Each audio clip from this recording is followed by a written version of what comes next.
Good evening. My name is Fia Lemos. I'm the Associate Curator of Public Programs at Ribalca 2 and Suddenly It All Blossoms, and it is my pleasure welcoming you to another convergence of our online series of talks and conversations, this evening welcoming feminist scholar and environmental humanities thinker Astrida Deimanis, who will discuss care, our glossary word for this week. Throughout the history of navigation, our experience of time has never been an accurate affair. Clocks would lag and lose its minutes to magnetic forces. Tides would change perception of when, where, and how deep one would be. Timepieces and navigational instruments speculatively mapped how to make time and how to ship it from place to place.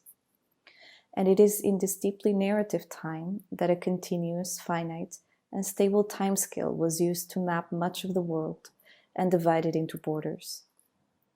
From oil spills to sewage discharge, to microplastics and the byproducts of industrial and agricultural processes washing up in coastal waters. From deep-sea mining and fracking to illegal overfishing and rising temperatures that threaten the ocean's chemistry and biodiversity. Our marine ecosystems are rapidly changing, and so are our bodies in relation to them.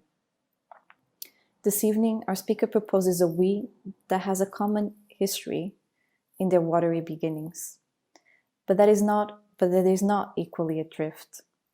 Rather, Astrida proposes remapping the inequitable and deeply meaningful histories that water carries and propose ways of swimming, diving, and floating differently.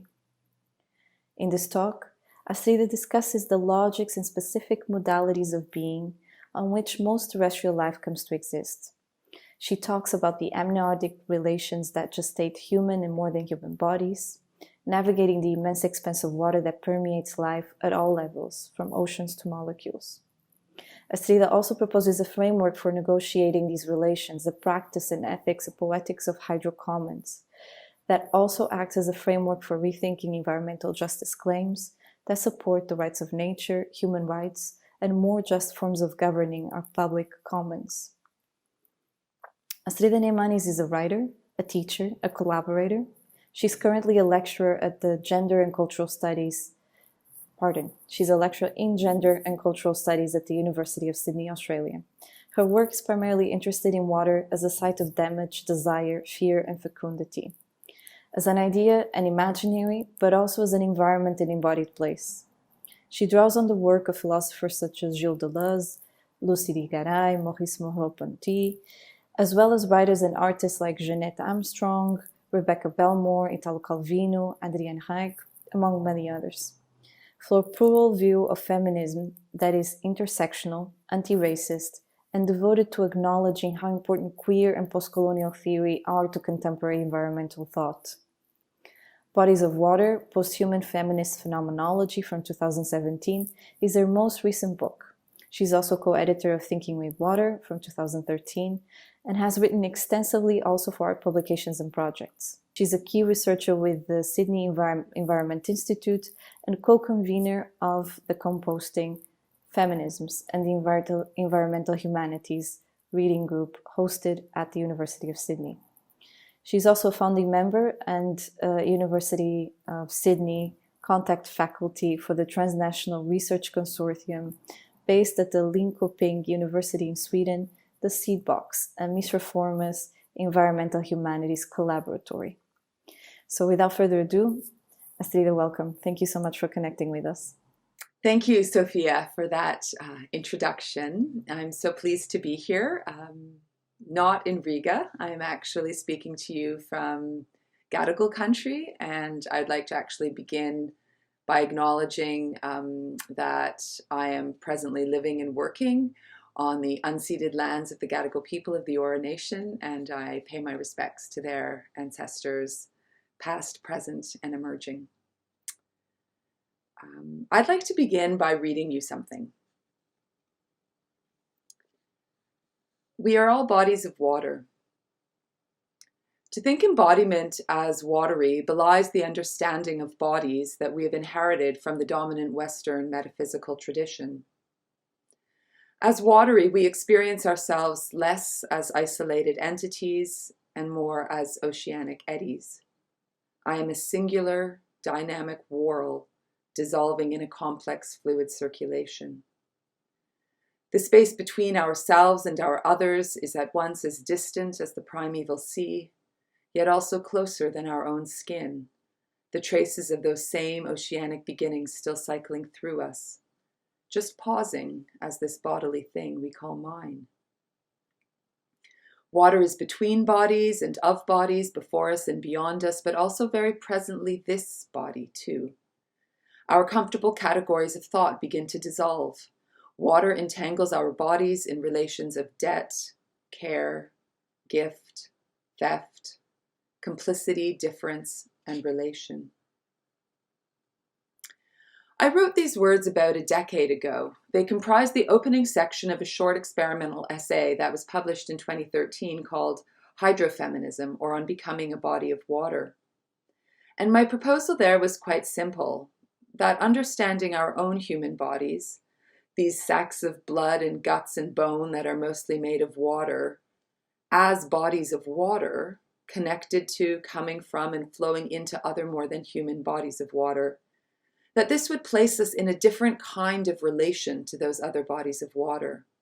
We imagine ourselves distributed and connected across space. Human bodies ingest reservoir bodies, while reservoir bodies are slaked by rain bodies.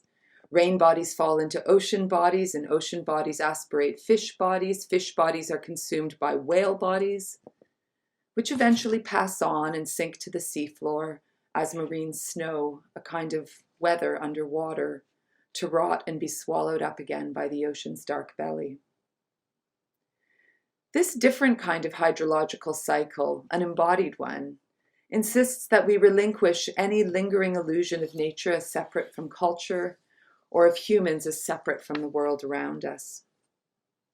As bodies of water, we can also understand ourselves as distributed through time.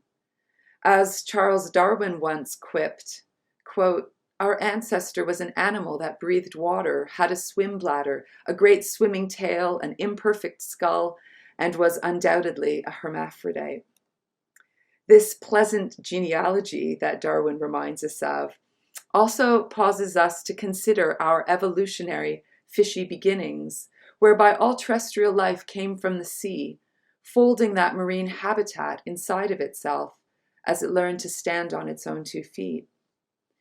So this story also reminds us, in a sense, that all bodies, all watery bodies, are carrier bags. And here I'm using feminist sci-fi writer Ursula Le Guin's term.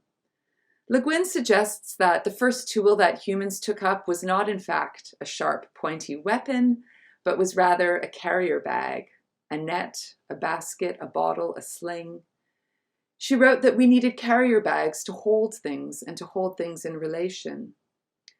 So riffing on Le Guin, I begin to wonder, if we really did suck the ocean up inside of us, then might we not also consider our own bodies as carrier bags, sloshy sacks of matter that hold the possibility for other kinds of bodies still to come? Water delivering us into futures that will in turn carry us as a drop of water beneath a new tongue.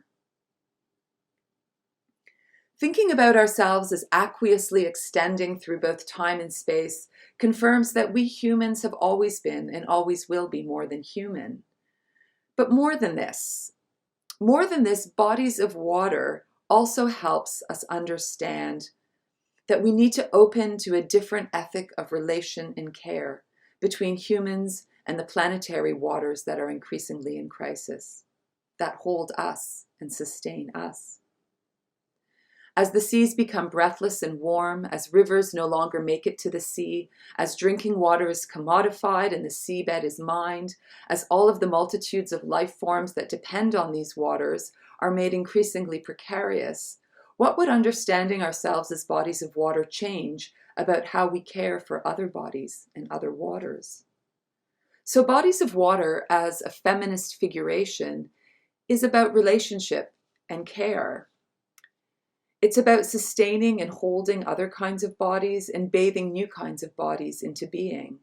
And in this sense, bodies of water as a figuration is also, importantly, about difference. Even as waters hold together, and rather hold us together, in a kind of deep time hydrocommons, this aqueous connection is not about assimilation or some kind of universal confluence. As I wrote in that essay about 10 years ago, water flows through and across difference. Water does not ask us to confirm either the irreducibility of alterity or material connection. Water flows between as both a new hydrologic.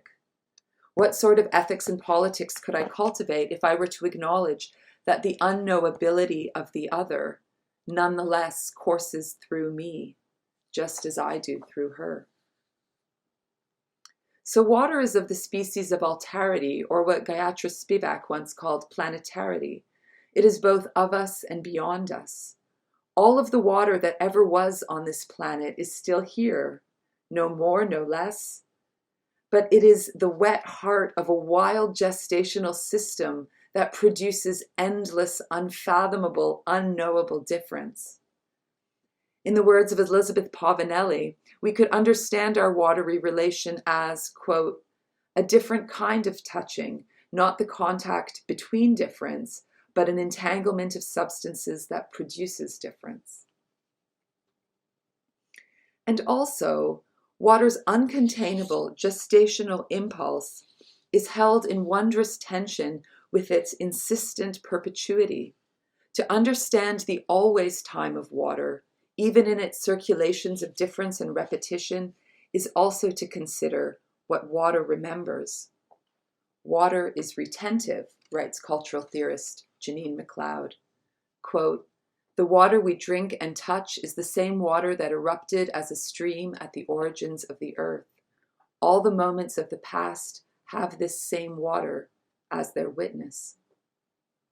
Novelist Toni Morrison parses this phenomenon a bit differently.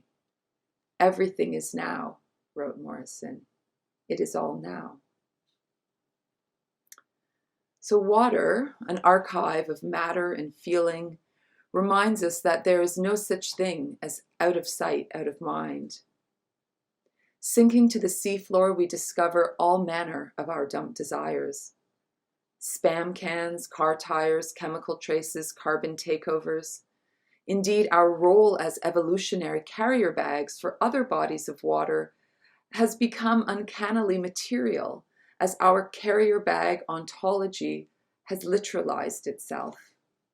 Non-biodegradable white petroleum hauntings, masquerading as sad two-handled jellyfish, floating on a gyre of deep futures. Later, to be pulled in the form of hundreds of kilos of plastic bag guts from the belly of a whale washed up on a beach. The gifts of our bodies to other bodies of water is not necessarily a welcome gesture. Moreover, the water also holds traces of all the other differences that water has made. For example, Black feminist scholar Christina Sharp, among others, draws our attention to the archive that is the mid-Atlantic Ocean, an ocean still animated by slavery and the anti-Blackness that persists in its wake. She writes, because nutrients cycle through the ocean and the process of organisms eating organisms is the cycling of nutrients through the ocean, the atoms of the enslaved people who were thrown overboard are out there in the ocean even today. They are being consumed by other benthic beings. Alongside the marine snow of that falling whale, the ongoing history of slavery is also the weather underwater. Citing Toni Morrison, Sharp again reminds us, everything is now. Imagining ourselves as bodies of water, then, is also about attending to the different ways that bodies have been carried or not. We do not all thirst nor flow equally. We are not all gestating the same futures. And so I think about these lessons today when the breaking of relations seems in some ways increasingly unbearable. The ice caps melt and the Amazon burns, but no matter how hard we pull, we cannot press a pleat into the planet's surface so that the now gushing glacial waters might connect with that scorched earth on the other side to soothe it. Corporations so large or so mystified that you can no longer see where they start or where they stop, profit from the wet and then from the dry. Clear-cut, fake news, plastic straw, bushfire, pipeline, Me Too, hose ban, lock her up, sucker punch, tax break, missing murder, dude bro, sacred site, free speech, incel, oil spill, Zoom room, face mask, PPE, ACAB, Black lives can't breathe. I admit that at times, in these times, I am feeling very much at sea. We are all bodies of water with pumped up vulnerabilities, leaking, sponging, sloshing, dripping, sipping, but these days my body of water is mostly feeling like a liquid hot mess. And I worry that we as carrier bags are forgetting how to hold things. In the English language, to be at sea is an idiom that suggests that you are discombobulated or confused. It means you have lost your bearings. To be alive as bodies of water in these times, some of us might feel tetherless. We might feel set adrift on these increasingly hypoxic, plastic particulated seas. But what if for others, tetherlessness was another way to say getting free? I am thinking again about the whale. When Darwin was writing his theories of evolution, the origin stories of whales were something of a mystery, although Darwin did muse that a, quote, race of bears could have conceivably evolved into whales. While his speculations were for the most part laughed right out of subsequent printings of On the Origins of Species, we now know that Darwin's suggestion was not as ludicrous as it once sounded.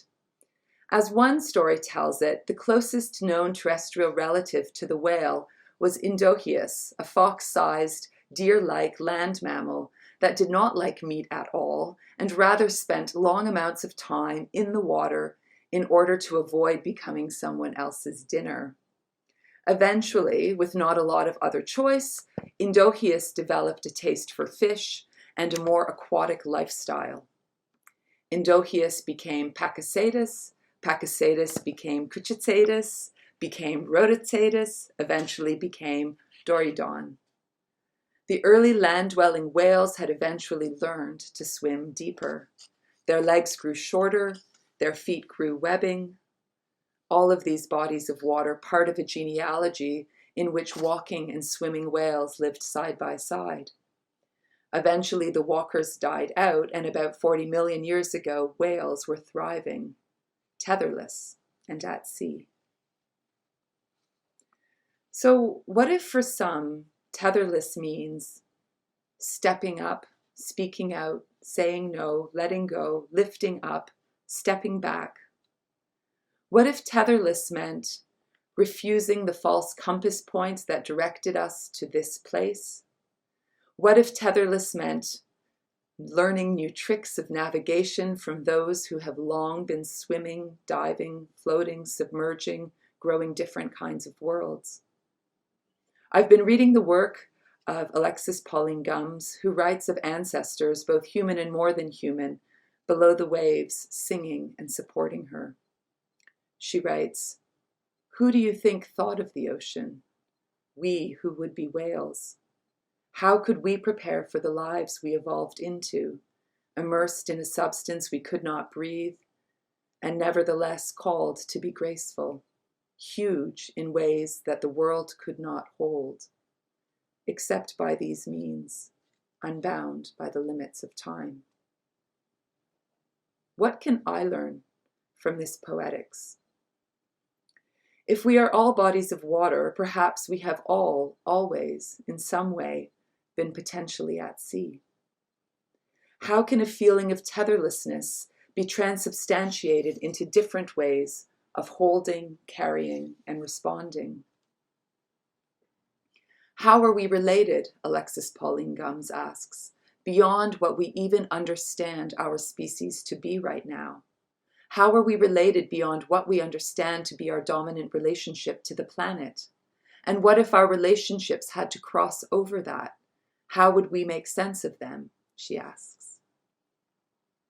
What would it mean for me, as this particular body of water, to let go of cartographic comforts and instead build alternative forms of refuge and renewal? And what might that mean for you? Everything is now. Maybe all of a sudden we will find that our feet are floating.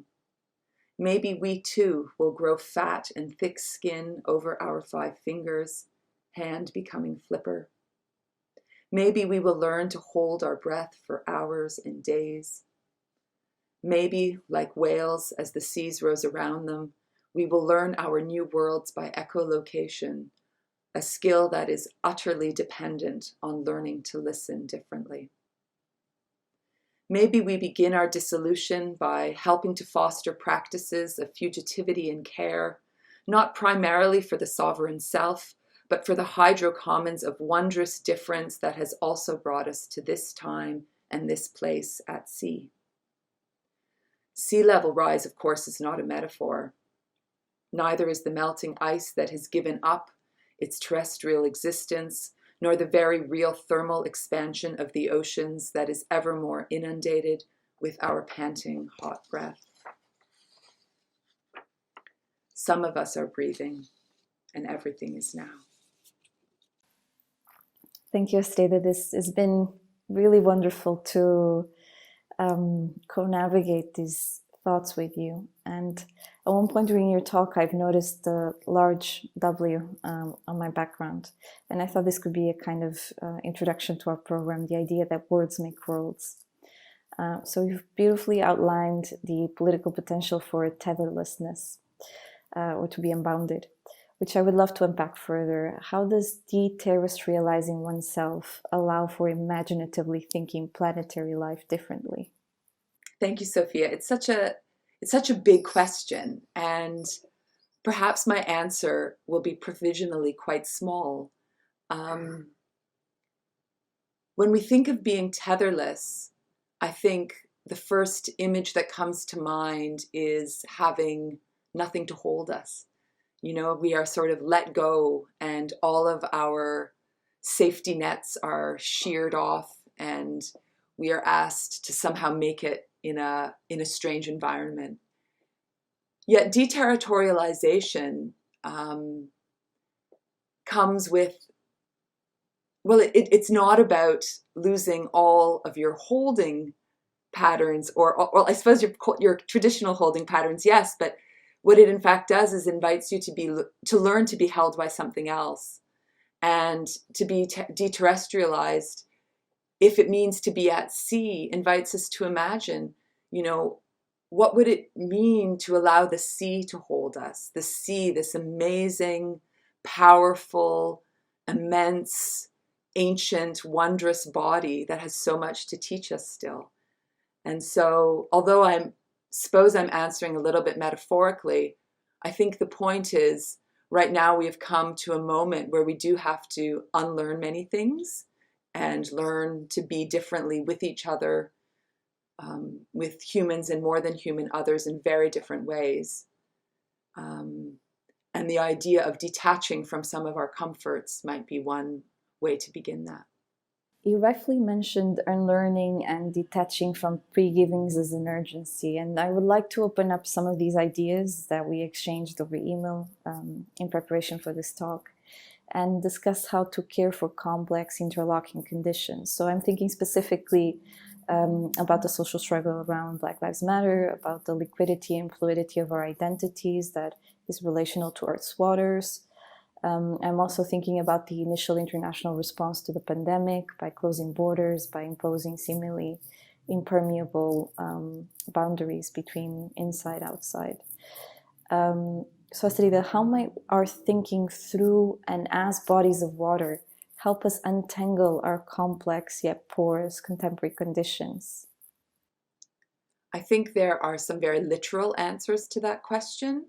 I think we need to, in a very political and activist sense, pay more attention to water and the oceans, to pay more attention to the crimes that are happening on the waves and below them that are rendered so much out of sight and out of mind, whether that is the torturous conditions of migrants right now on the high seas, whether that means the theft of the ocean bed through deep sea mining, that we aren't asked to sort of look straight in the eye because it is so far away and so deep down.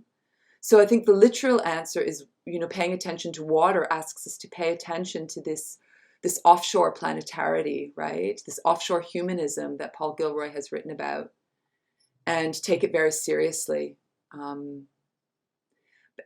But perhaps more poetically, and I don't think that's less important, thinking with water, for me, has done important work to understand that the sort of critique of binary oppositions is not just a philosophical one, it's very materially grounded.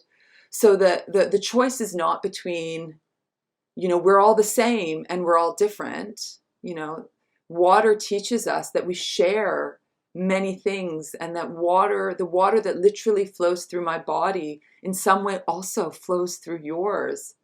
But that in those sort of changing morphologies, movements across membranes, transubstantiations, water is also continuously gestating difference.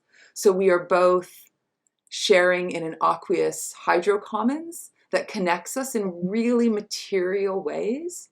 But that is not to say we are all the same big puddle, We are also very much differentiated through and as and by water as well.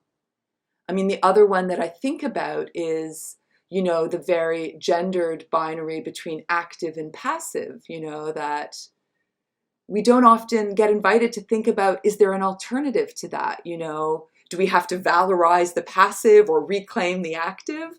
Water teaches me that there is something else that's called like the milieu, water, that just allows other things to be, that holds other entities and allows them to flourish and to sustain them.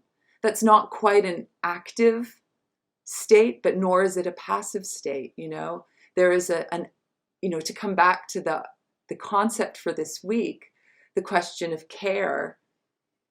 I mean, what is more full of care than that act of holding and allowing something else to come into being and to differentiate itself, So I think there are many very material lessons that sound metaphoric, but are actually quite scientifically sound, that water can teach us, So I've written about this with my friend and colleague Miel Chandler in an essay many years ago, where we spoke about water as a sort of proto-ethics. It's sort of what comes before human ethics and can teach us humans to be ethical in really powerful ways. Asida, there's something really interesting you've mentioned in your introduction as well, which is the kind of longer deep time hydrocommon scale. And I was reminded of a documentary that I watched recently on how the aquifers buried in Mars hold the possibility of life, past, present, and future. And something that caught my attention was how scientists tended to hold this narrative always in the tense of what has been. This makes me wonder about your reference to Ursula Le Guin's and holding as a distinct civilizational narrative. And I would like to mention to our viewers as well that we've discussed this text more recently with the philosopher Michael Marder relating to the glossary World Healing. And we discussed gestational narratives more largely with feminist Sophie Lewis in relation to love. Both of these talks are available online. So holding, which is what I would like to focus the question on, also relates to water's retentive capacities, to its ability to hold memory. It relates to Christina Sharp's immense writings on the ship Hold. and where worlds ended only too violently. And it refers to the vast amounts of life and death and the composting that happens between the two in the bodies of water that our planet holds. So what perspective does holding offer for more livable futures on the one hand? And a second nuance to this question would be to understand in what ways your own theory practice performs holding. Thanks, Sophia. I mean, there's so much really rich material in there. Maybe let's start with holding. I think your invocation of Christina Sharp's work on the hold and the ship's hold is really important here, because there might be a tendency to think about holding in a very romanticized way. In the same ways we might think of gestation in a very romanticized way, and flows of water in this kind of beautiful, life-giving way. But I think what all of these things show us, or what they ask us to attend to, or is the other side of all of those things as well. We might gestate futures, but what kinds of futures are those? Just because we are making something new, or we are bringing other kinds of life into being, says nothing about the kinds of lives those will be, or what they will sustain in turn. So I think we have to be careful in a philosophical register not to merely valorize concepts that sort of talk about proliferation or life-givingness or sort of abundance, because if we look around us, perhaps withholding is something we want to pay more attention to, or not doing and not making and not extending ourselves in all of the ways that we do. At the same time, I think there's still also something very important to pay attention to in holding. And you mentioned Michael Marder's talk earlier in this series, but the one that comes to mind for me is actually Sophie Lewis's talk on love, where when I listened to that, I was particularly struck by her observation that the activeness, she called it agentive activeness. I don't think she really wants to stress the activeness, but more the labor, let's say, in Sophie's terms, that the labor of holding is, and I think how she put it, our inability to recognize the labor that is required to hold is one of the features of capitalist patriarchy, right? And I think this is, again, to come back to my earlier comment about water as milieu, is something we have to pay attention to, right? Like, what would it mean to learn how to hold well, right? To perhaps not hold in the way the ship's held, but to hold in a way that could allow other kinds of life to find their way into new forms, to untether themselves perhaps from you, in a very gestational sort of metaphor, but one that is also related, again, to the shore and the sea as well. So how could holding give sort of possibility to become untethered as well? Is, to be really honest, something I'm thinking for the very first time right now in this conversation as I'm speaking to you, seeing this connection between being at sea and learning to swim and learning to float, or learning to become whale, or learning to navigate by different kinds of compasses and with different senses of gravity. Like, how is all of this possible because we have been held, in some way, to allow us to do that? Again, to come back to Sophie Lewis's point, this is labor, right? I think it's, and I'll relate this then to the second part of your question in my own theory and practice as an academic, like I work in a university with a reasonably well-paid job.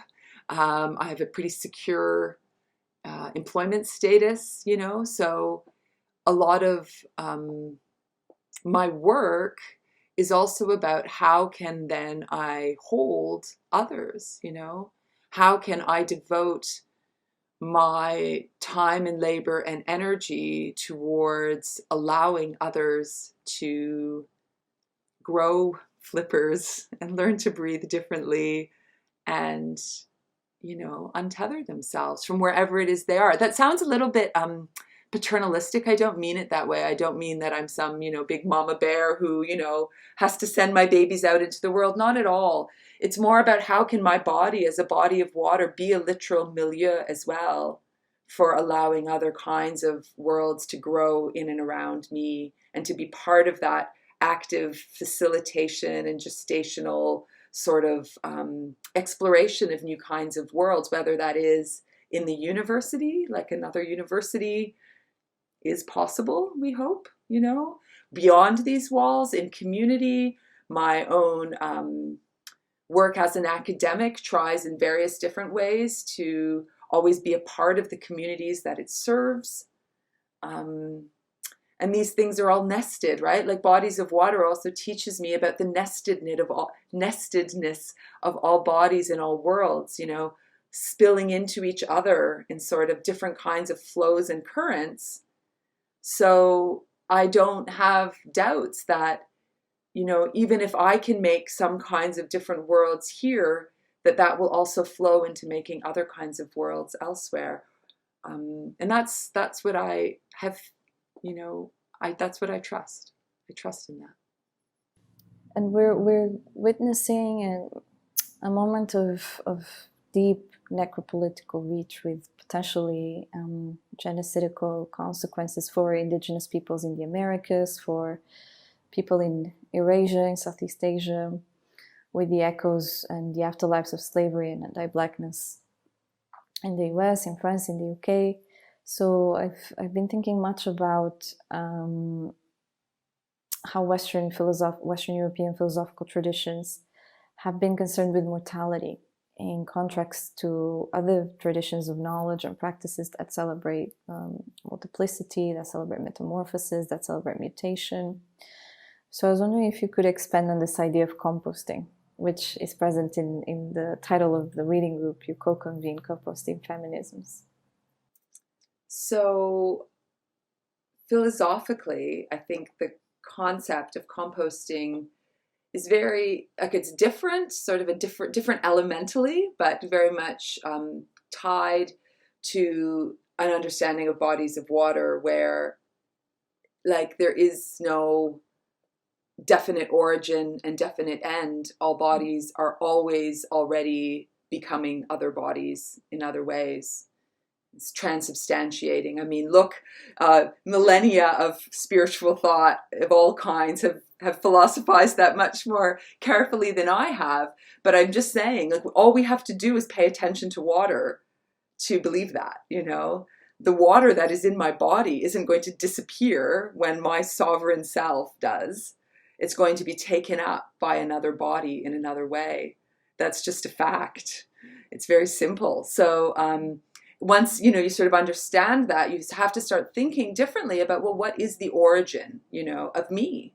What is the end of me? How do I have these tremendous gifts to my ancestors and obligations to those bodies that my body will become in many ways? And the thing, though, with composting, right, and sort of bringing that thought into it as well, is nothing just repeats. It's becoming different with every repetition.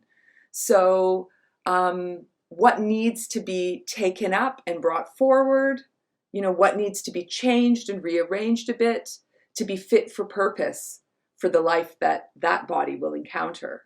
So, I mean, we can think of that in terms of evolution, the way, Pakicetus eventually becomes a whale because it needed to be fit for purpose for the sea in which it was swimming and not for the sort of shoals in which it was moving between land and sea.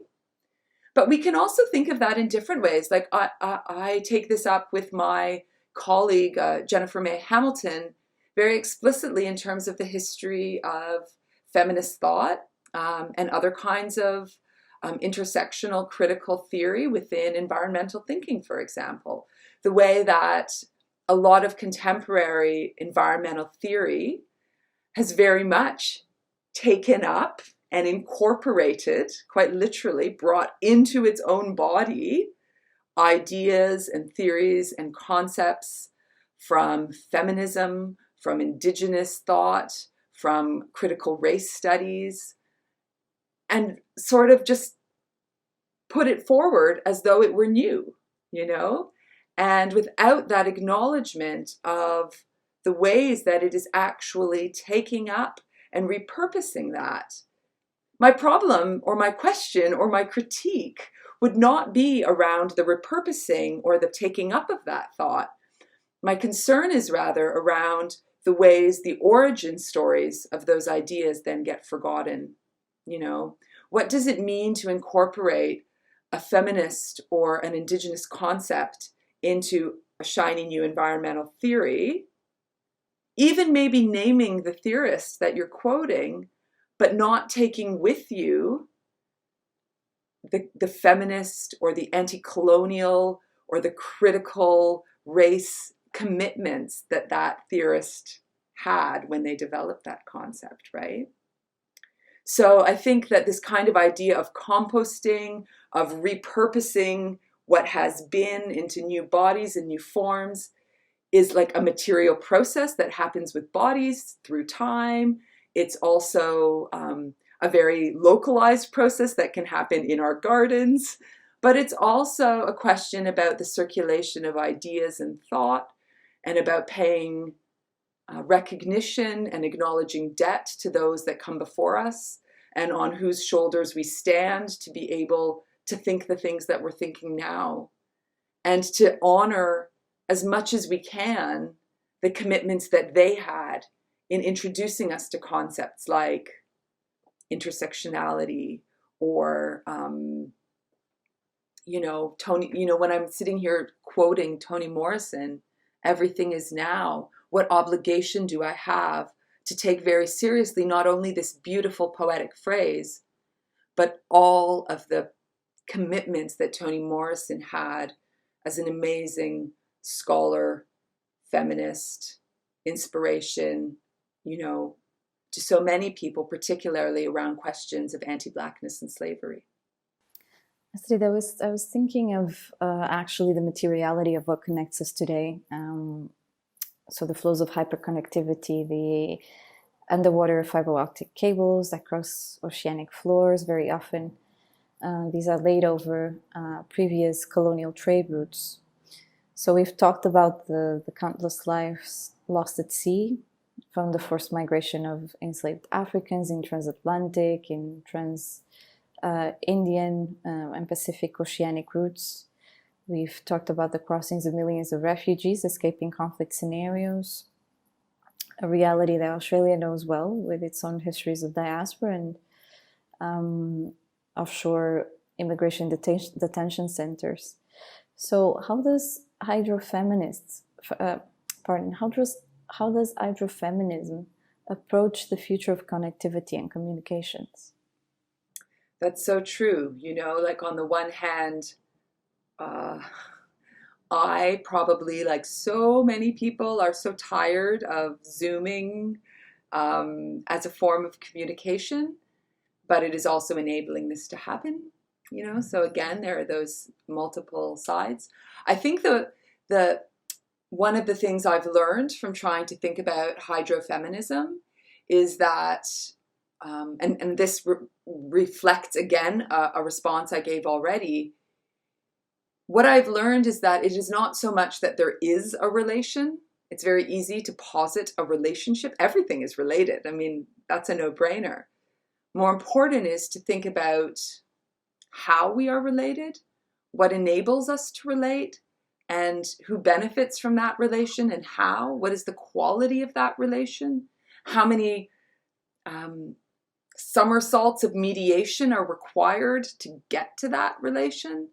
So although I absolutely am astounded and grateful by the brilliance of the fiber optic networks under the sea, what would it mean to acknowledge like the cost of that as well, both in terms of some of the things you've already mentioned, the kinds of histories that they literally dig up, the benthic sea life that they literally, like very literal, actually literally dig up. The first one is probably more metaphoric, that, you know, the actual cables disturbing those benthic zones. How many like sort of passages and membranes do you and I have to go through in order to be here together now?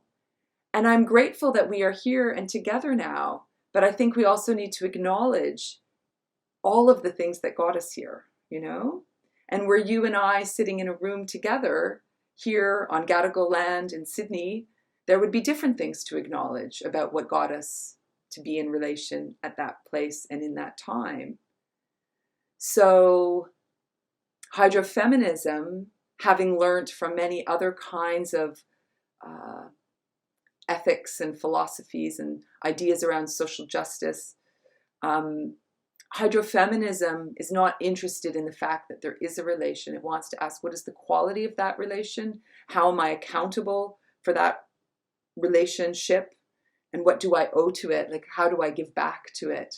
You know, thinking with water for me as a materialist feminist practice cannot be about just saying, oh, water, that's an interesting thing to think with. Let me extract that for my own purposes. It has to be instead about, this is a collaborator that gives me so much, so I must ask, what in turn do I have to give back? Yes, absolutely. And it's absolutely important for us as well in this program to honor these feminist figurations, to acknowledge the practice of citation, and perhaps using this as a segue to enter a more personal register. I imagine that it would be interesting for our viewers in Riga to, and also elsewhere, to know your own connection to Latvia, the waterways that brought you to Australia, how your parents were born in Latvia, and how you're familiar with the so-called Baltic Way. Thank you. It's so lovely to be able to speak about that. So rarely is it relevant. Well, it's always relevant, but not always to the host country and city of an event. So of course I was quite gutted not to be able to visit Riga in person for this, because it is the water and lands that also made me, quite literally. One thing I have learned in the last couple of decades, I suppose, primarily from different Indigenous people with whom I've had the fortune of working with or writing with or collaborating with, is the importance of, you know, I don't think my white settler culture acknowledges this particularly, but, you know, the importance of saying where you're from, you know, what made you, what grew you up.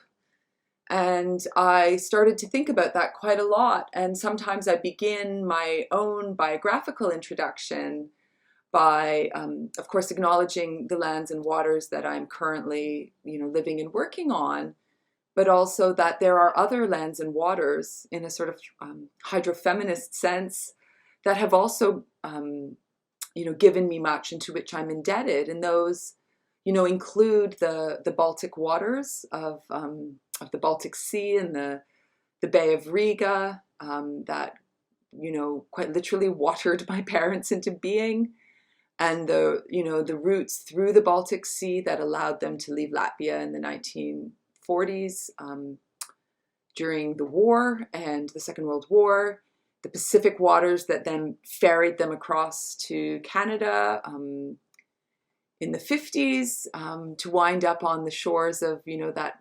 wonderful water system, the Great Lakes, St. Lawrence Seaway, and the chain of Great Lakes that then, you know, grew me up to only 20, 30 years later toss me entirely across the world, across the Pacific, to land on the, you know, shores of this roaring wild ocean.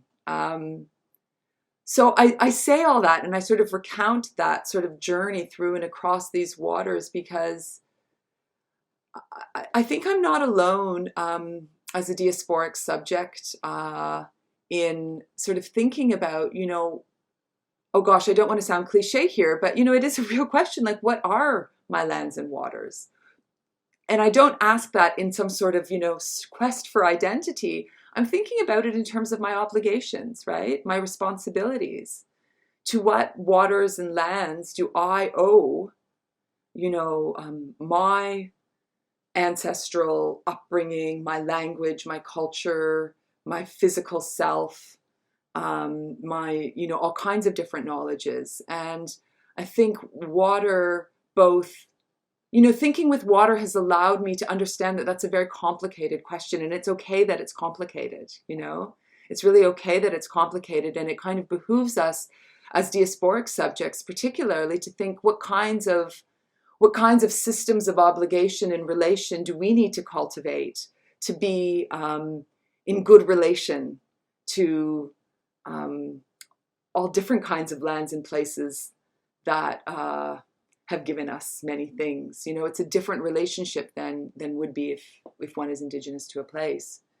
But it doesn't, absolve us obviously of those relations. So, Latvia is I don't know. It's very important, obviously, in my sort of story and in my history. I lived there for 6 years. I speak the language. I won't now because I don't want everybody laughing at my now very Western accent. But I have those cultures and songs and movements inside my body,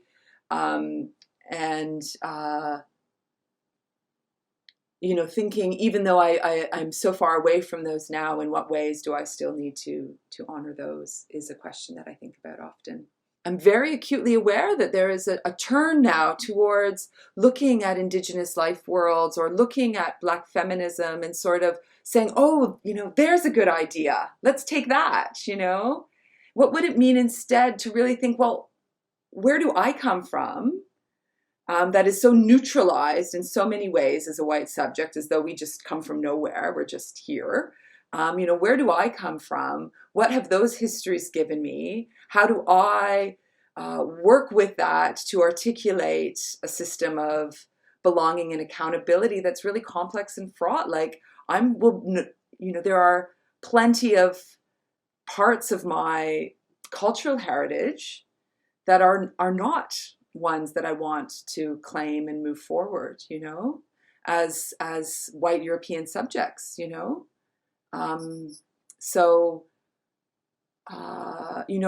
we're back to that question of composting and really thinking about what it is that we hold on to and reclaim and rework and allow to grow into something else, because we all know that we don't just want to repeat what has been up until now. Astrid, nearing the end of our exchange, I want to return to the mouthful experience of language as a body of water and the way in which saliva lubricates words and worlds at the same time. So as a final remark, I was wondering if we could talk about the poetics and ethics of care that you've so kindly outlined in your introduction. How can a poetics of care help us articulate deeper, meaningful worlds? A poetics of care, in what ways does language also do the work of holding and, allowing other things to come into being, which is precisely how I would answer the question around poetics.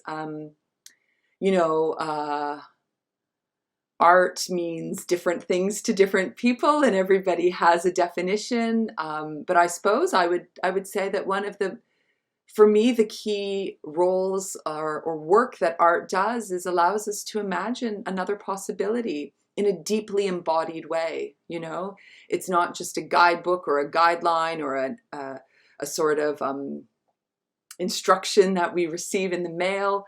Poetics as an art form allows our bodies to feel differently. And that may sound very trite, but look around us, clearly very meticulously, rigorously articulated science isn't causing the change we need for it to cause in the world right now. So the rational mind is not yet on board with the kinds of change we need to make. I think that's very clear. If we were simply rational human beings, we would have steered our planetary course differently long ago, because rationally, what the heck are we doing? And I'm not just talking about climate change, but I'm talking about, race relations and refugees and migrants and misogyny and sexual violence. I'm talking about the whole of it. None of it is rational, So what would instead it mean to ask, like, how can we change the way we feel? How can we jig our bodies a little bit to just open up some cracks, to cultivate different ways of feeling in relation to the world? And I believe that poetry and art and performance and perhaps in some small way my own writing practice is asking a reader, a viewer, an audience to allow themselves to feel differently about something, to be moved, literally moved in their bodily self in a different direction, and that disturbance might be the ripple we need to start setting us on a different course. And until we learn to talk about our feelings, I think we're lost, And I'm kind of Yes, joking there, as a kind of, talk about your feelings. But I really, truly, actually believe that our inattention to the somatic body and its role in decision making, its role in ethics, its role in politics, again, I'm not the first one to say this by far, but I'm increasingly convinced that there's a lot of really important work to be done in this sense. we do have a lot to unlearn from these views that separate bodies as finite, as absolute entities, both in classical physics or certain metaphysical views. So it's been great to learn about your watery thinking. It's been great to think through bodies of water and how they help us care for other bodies and for all liquids that gestate life. It's been great to hear about the ocean as an extended sense organ and its distribution through practices of hydrocommons. And I think this is a really great way for us to wrap up the conversation. So, Aslida, thank you so much for your time and for connecting with us. It was really lovely to speak to you.